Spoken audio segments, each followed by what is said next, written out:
د سپرې قطي تازه کارنامه په کاپیسا ولایت کې د ملي امنیت سپرې قطي ځواکونو د هوایي او ځمکنیو عملیاتو په ترڅ کې 21 تنه طالبان وژلي دي.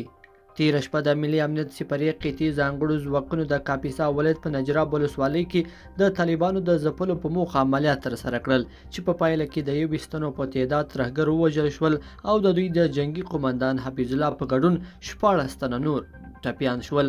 همداراز له دښمن څخه لاسته راغلي یو تعداد وسلې لکه 2 میله راکټ، 2 میله پیکا، 3 میله کلشینکوف، 2 میله M14، یو نارنجک او د دښمن 2 قرارګاوې د عملیاتو په سیمه کې له منځه وړل شوي دي. بلخوا افغان ځواکونو 13 ولایتونو کې 338 طالبانو ته مرګ ژوبله اړولې ده.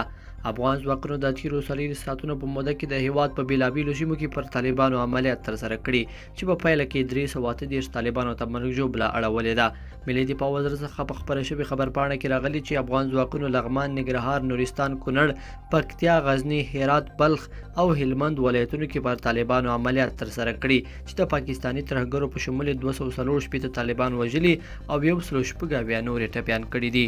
لیدونکو په دې هیله چې دا مطلب به مو راسره تر پایه پورې لیدلی وي.